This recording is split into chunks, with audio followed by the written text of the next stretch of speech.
ಇವತ್ತು ಬೆಳಗ್ಗೆ 9:30 ಸುಮಾರಿಗೆ ವಿಧಿವಶರಾಗಿದ್ದಾರೆ ಸರೋಜಾದೇವಿಯವರು. ಬೆಳಗ್ಗೆ ಸ್ನಾನ ಮಾಡಿ ತಿಂಡಿ ತಿಂದ ಬಳಿಕ ಪ್ರಜ್ಞಾಹೀನರಾಗ್ತಾರೆ ಸರೋಜಾದೇವಿಯವರು.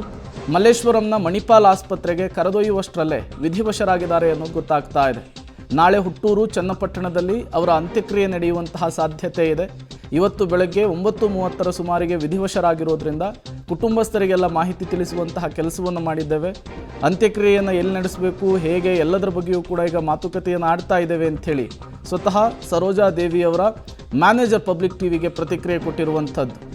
ಇವತ್ತು ಬೆಳಗ್ಗೆ 9:30 ಸುಮಾರಿಗೆ ವಿಧಿವಶರಾಗಿದ್ದಾರೆ ಹಿರಿಯ ನಟಿ ಸರೋಜಾದೇವಿಯವರು. ಬೆಳಗ್ಗೆ ಸ್ನಾನ ಮಾಡಿ ತಿಂಡಿ ತಿಂದ ಬಳಿಕ ಅವರು ಅಸ್ವಸ್ಥರಾಗ್ತಾರೆ. ತತ್ಕ್ಷಣಕ್ಕೆ ಆಸ್ಪತ್ರೆಗೆ ಕರೆದುಕೊಂಡು ಹೋಗುವಂತಹ ಮಾರ್ಗ ಮಧ್ಯದಲ್ಲಿಯೇ ವಿಧಿವಶರಾಗಿರುವಂಥದ್ದು. ವಿಚಾರಕ್ಕೆ ಸಂಬಂಧಪಟ್ಟಂತೆ ಮಾತನಾಡೋದಕ್ಕೆ ಸಾರಾ ಗೋವಿಂದು ಅವರು ದೂರವಾಣಿ ಸಂಪರ್ಕದಲ್ಲಿ ಸಿಕ್ಕಿದ್ದಾರೆ. ಸರ್ ನಮಸ್ತೆ. ನಮಸ್ತೆ. ಹಿರಿಯ ನಟಿ ಸರೋಜಾದೇವಿಯವರು ನಮ್ಮನ್ನು ಅಗಲಿರುವಂತಹದ್ದು ಸರ್. ಈ ಸಂದರ್ಭದಲ್ಲಿ ಹೇಗೆ ನೆನಪು ಮಾಡ್ಕೊಳ್ತೀರಿ ಅವರನ್ನ ಅಂತ ಹೇಳಿ?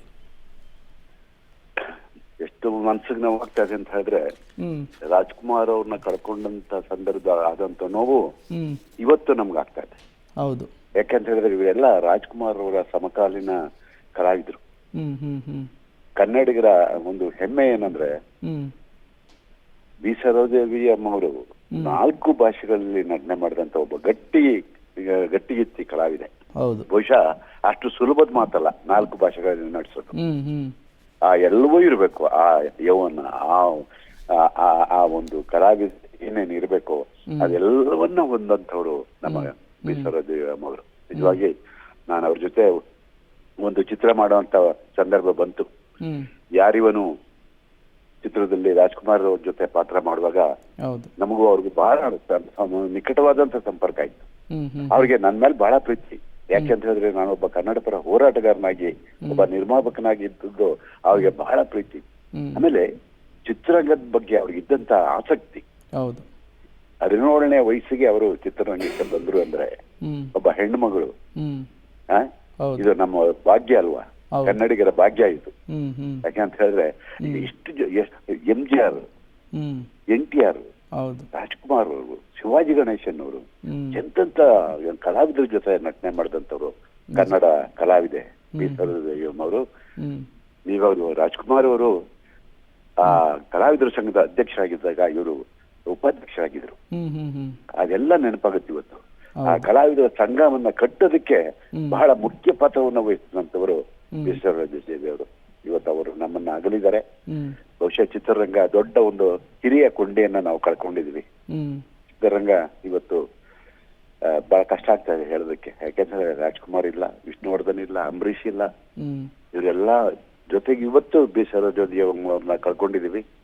ಏನಾಗ್ಲಿ, ಅವರು ಕೊಟ್ಟಂತ ಕೊಡುಗೆ ನಮ್ಮ ಚಿತ್ರರಂಗವನ್ನ ಅಂತಾರಾಷ್ಟ್ರೀಯ ಮಟ್ಟಕ್ಕೆ ತಗೊಂಡು ಹೋದಂತ ಕಲಾವಿದೆ ಯಾರಾದ್ರೂ ಒಬ್ಬರಿದ್ರೆ ಅದು ಬಿ ಸರೋಜಾದೇವಿ ಅವರು ಅಂತ ನಾವು ಕನ್ನಡದವರೆಲ್ಲ ಹೆಮ್ಮೆಯಿಂದ ಹೇಳ್ಕೋಬಹುದು. ಅಂತ ಕಲಾವಿದೆ. ಆ ಗಟ್ಟಿತನ, ಅವರು ಕಲಾವಿದರಾಗಿದ್ರು ಕೂಡ ಆ ಗಟ್ಟಿತನ ಇತ್ತಲ್ಲ, ಅದನ್ನ ನಾವೆಲ್ಲ ಮೆಚ್ಕೋಬೇಕು. ನಮ್ಗೆಲ್ಲ ಬುದ್ಧಿ ಹೇಳೋರು, ಹಿಂಗ್ ನಡ್ಕೊಳ್ಳಿ, ಹಾಗೆ ನಡ್ಕೊಳ್ಳಿ, ಚಿತ್ರರಂಗ ಹಿಂಗೆ ಹಂಗೆ ಎಷ್ಟೆಲ್ಲ ನಮ್ಗೆ ಸಲಹೆ ಸೂಚನೆಗಳನ್ನ ಕೊಡ್ತಾ ಇದ್ರು ಅಂದ್ರೆ ಈಗಿನ ಸಂದರ್ಭದಲ್ಲಿ ಇವತ್ತೆಲ್ಲ ನೆನಪಾಗುತ್ತೆ. ಆಮೇಲೆ ಕನ್ನಡ ಚಿತ್ರರಂಗದ ಕಲಾವಿದರು ಇದಾರಲ್ಲ, ನಮ್ಮ ಅವ್ರಿಗಿನ್ನ ಚಿಕ್ಕ ಕಲಾವಿದರು, ಅವ್ರನ್ನ ಎಷ್ಟು ಗೌರವಿಸ್ತಿದ್ರು, ಅವ್ರಿಗೆ ಎಷ್ಟು ಸಪೋರ್ಟ್ ಮಾಡ್ತಿದ್ರು ಅಂತ ಹೇಳಿದ್ರೆ, ಬೆಳಿಬೇಕು, ನಮ್ಮ ಕನ್ನಡದವ್ರು ಬೆಳಿಬೇಕು, ಕಲಾವಿದರು ನಮ್ಮ ಕನ್ನಡದವ್ರು ಬೆಳಿಬೇಕು ಅಂತ ಹೇಳ್ಬಿಟ್ಟು ಆ ಎಮ್ಮಗಿದ್ದಂತ ಆಸೆ. ಆಮೇಲೆ ಮನೆಗೆ ಹೋದ್ರೆ ಏನ್ ಗೌರವ. ಯಾವತ್ತೂ ಕೂಡ ನಮ್ಮನ್ನ ಬರೀ ಕೈಯಲ್ಲಿ ಕಳಿಸ್ಲಿಲ್ಲ. ಏನಾದ್ರು ಒಂದು ಶಾಲು ಹೊಸಿ, ಒಂದೇನಾದ್ರು ಕೈಗೊಂದು ಕೊಟ್ಟು ಚೆನ್ನಾಗಿರಿ ಎಲ್ಲಾರು ಅಂತ ಹೇಳ್ಬಿಟ್ಟು ಕಳಿಸುವಂತ ವ್ಯಕ್ತಿತ್ವ ಯಾರಾದ್ರೂ ಒಬ್ರಿದ್ರೆ ಇದು ಕಲಾವಿದೆ ಬಿ ಸರೋಜಾದೇವಿ ಅವರು. ಇವತ್ತು ನಮ್ಮನ್ನ ಅಗಲಿದ್ದಾರೆ. ಆದ್ರೆ ನಾವೆಲ್ಲ ಈಗಿನ ಕಲಾವಿದರು ಅವರ ಮಾರ್ಗದರ್ಶನ ಬಹಳ ಮುಖ್ಯ. ಅವರ ಒಂದು ನಡವಳಿಕೆನ ಈಗಿನ ಅಳವಡಿಸ್ಕೊಂಡ್ರೆ ಮತ್ತೆ ಕನ್ನಡ ಚಿತ್ರರಂಗ ಗಟ್ಟಿಯಾಗಿ ನಿಲ್ಲುತ್ತೆ ಅಂತ ನನ್ನ ಭಾವನೆ. ಯಾಕಂತ ಹೇಳಿದ್ರೆ ಅವರ ಆದರ್ಶಗಳನ್ನ ನಾವು ಪಾಲಿಸ್ಬೇಕು. ನಿಜ ಸರ್, ನಿಜ. ಆದರ್ಶಗಳಿದಾವಲ್ಲ, ರಾಜ್ಕುಮಾರ್, ವಿಷ್ಣುವರ್ಧನ್, ಬಿ ಸರೋಜಾದೇವಿ, ಅಂಬರೀಷ್, ಇವರ ಆದರ್ಶಗಳನ್ನ ಪಾಲನೆ ಮಾಡಿಕೊಂಡು ಕನ್ನಡ ಚಿತ್ರರಂಗವನ್ನ ಬೆಳೆಸಿ ಅಂತ ಮಾತನ್ನ ಹೇಳ್ತಾ ಮತ್ತೊಮ್ಮೆ ಅವರಿಗೆ ಭಗವಂತ ಆತ್ಮಕ್ಕೆ ಶಾಂತಿ ಕೊಡ್ಲಿ ಅಂತ ಹೇಳ್ಬಿಟ್ಟು ಆ ಭಗವಂತನಲ್ಲಿ ಪ್ರಾರ್ಥನೆ ಮಾಡ್ತಾರೆ. ನಿಜ ಸರ್, ಥ್ಯಾಂಕ್ ಯು. ಇಷ್ಟೊತ್ತು ಪಬ್ಲಿಕ್ ಟಿವಿ ಜೊತೆ ಮಾತನಾಡಿದ್ದಕ್ಕಾಗಿ. ನಿಜಕ್ಕೂ ಕೂಡ ಭಾರತ ಕಂಡಂತಹ ಶ್ರೇಷ್ಠ ನಟಿ, ಕನ್ನಡದ ಅಪ್ಪಟ ಪ್ರತಿಭೆ. ಇವತ್ತು ಇವರ ಅಗಲಿಕೆ ಇದು ಇದೆಯಲ್ಲ, ನಿಜಕ್ಕೂ ಕೂಡ ಇದು ಕನ್ನಡ ಚಿತ್ರರಂಗಕ್ಕೆ ತುಂಬಲಾರದ ನಷ್ಟ. ಜೊತೆಗೆ ಅಭಿನಯ ಸರಸ್ವತಿ ಇಲ್ಲ ಅನ್ನುವಂತಹ ಸುದ್ದಿ ನಿಜಕ್ಕೂ ಕೂಡ ಅರ್ಗಿಸಿಕೊಳ್ಳೋದಕ್ಕೂ ಕೂಡ ಕಷ್ಟ ಸಾಧ್ಯ. ಕನ್ನಡದ ಮೊದಲ ಮಹಿಳಾ ಸೂಪರ್ ಸ್ಟಾರ್ ಆಗಿದ್ದರೂ ಕೂಡ ಯಾವುದೇ ಹಣ್ಣು ಬಿಣ್ಣು ಇರಲಿಲ್ಲ ಅಂಥೇಳಿ ಈಗಾಗಲೇ ಹಿರಿಯ ನಟರುಗಳು ಕೂಡ ಮಾತನಾಡ್ತಾರೆ. 7 ದಶಕಗಳ ಕಾಲ ಚಿತ್ರರಂಗನ ಆಳಿದವರು, 200ಕ್ಕೂ ಹೆಚ್ಚು ಚಿತ್ರಗಳಲ್ಲಿ ನಟಿಸಿ ಛಾಪನ್ನು ಮೂಡಿಸಿದಂತಹ ಸರೋಜಾದೇವಿಯವರು ನಮ್ಮನ್ನಗಲಿದ್ದಾರೆ. ಅವರ ನಿವಾಸ ಮಲ್ಲೇಶ್ವರಂನಲ್ಲಿ.